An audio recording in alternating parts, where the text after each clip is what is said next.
Jaya Jaya, Shiva Rajaya here from vitalcoaching.com. Welcome to another one of these midnight sessions. Can you hear the crickets in the background? What's left on my forehead over here and in my eyes is the leftover of some makeup I put on. Tonight we have been having a day and night of rituals and magic and shamanic activations. And the topic for this video I was inspired to record this evening. It's called How to Communicate with the Invisible. We are magicians as human beings. We have this power to actually communicate with the powers and the forces in the invisible, angelic powers and gods and goddesses, spirits, forces, elemental forces, and we are, whether we realize or not, in constant communication with what's happening behind the veils of the physical manifestation. There are worlds out there beyond the limits of this physical reality, and we as human beings have part of our energetic reality is really connected with that world, right?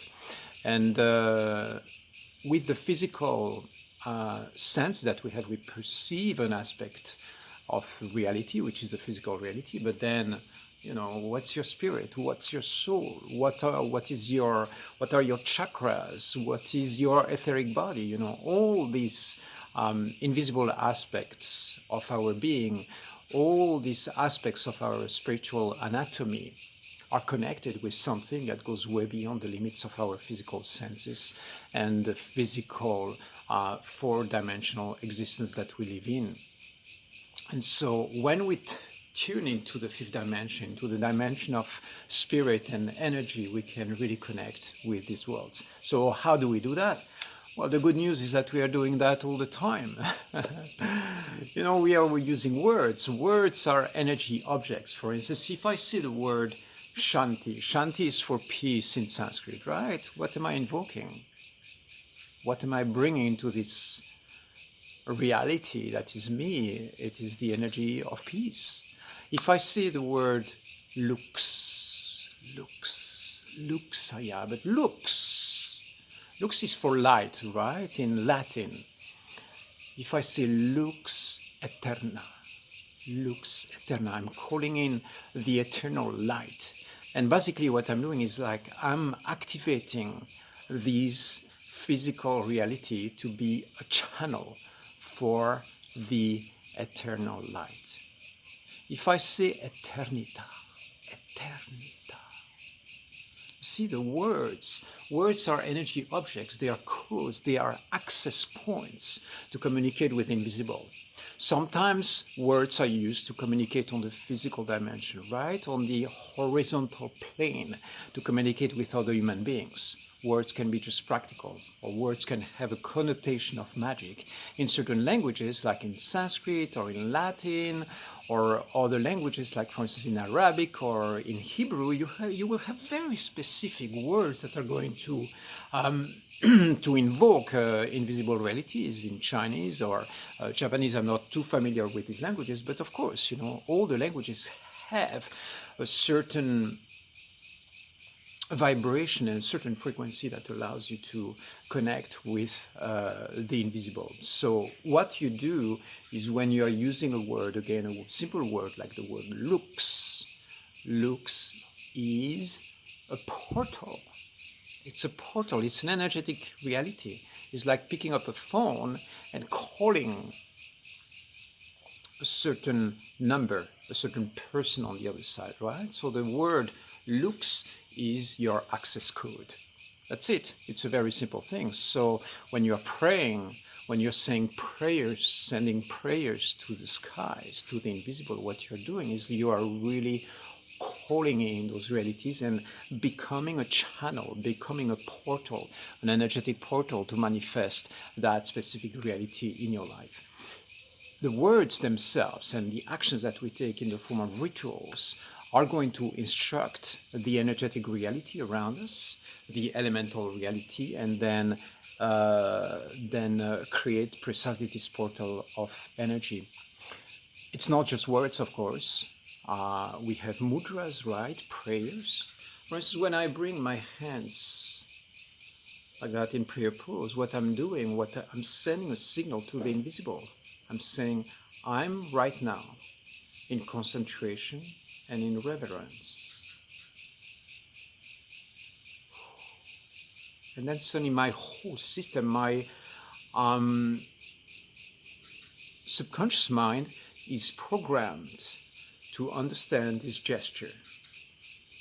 So the moment I do this gesture, what's happening is like my whole system concentrates itself in a certain vibration or a certain frequency that becomes the frequency of prayer, right? So we have words, we have mudras or postures, and sometimes the prayer is going to be a prayer of peace. Sometimes it's going to be a prayer of aggression, power posture. Okay, so we have the words, we have the mudras of postures. And then we have what I have in my forehead right here. You see, it's a ritual. It's by doing that, I'm activating my third eye, and I'm representing something through the colors of silver and orange in that case. And it's worn out. It was looking way different than that. Then I'm calling in a certain reality. I'm communicating again with the energies of the invisible. And it's not just that, there is like hundreds of actions, gestures, words, choice that we are making.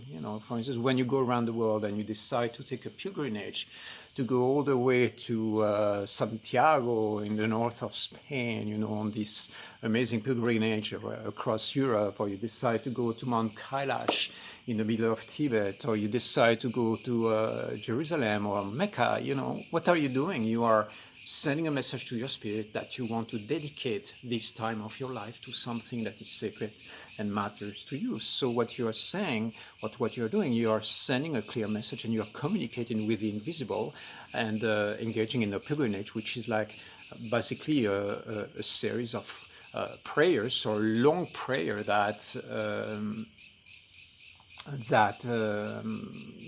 lasts for a few days, a weeks, a month, or even years, right? You can go and engage into meditating in a cave for the next 5 years of your life, and that's going to be a long, long prayer and a ritual and a journey that you're engaging into to connect with the invisible. So that's it. This is how we communicate with the invisible. The good news is that humankind has been doing that for a long, long time, building some pyramid in the middle of the desert, thousands of years ago. That's another way of communicating with the invisible. It's a way of creating a shrine or creating a portal of energy to communicate with the galactic forces. Whatever you believe, the point is that there is a ritual engaged into that, building sacred geometry. Here we go. What am I doing? Why am I wearing this? This is another way of communicating with the invisible.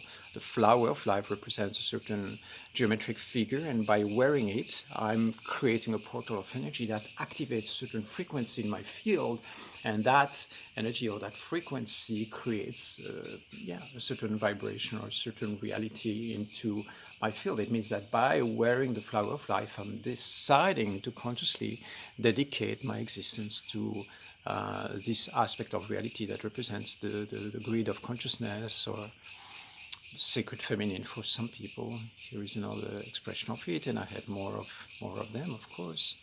Here's the Sri Yantra and Metatron cube. So those are different symbols that call on certain realities. And if during the daylight, you can see what's behind me here in my temple here in Bali. It's magic, it's words. All of that is a ritual and communication with the invisible. I hope all that makes sense to you. Go back to my site, vitalcoaching.com. If you're watching this video from somewhere else, there is much more to say about that, and many more resources on the magic of your spiritual life and the optimization of this reality that we live in. It's a bit messy right now, but yeah, you get the picture, right? Love you. I will see you soon.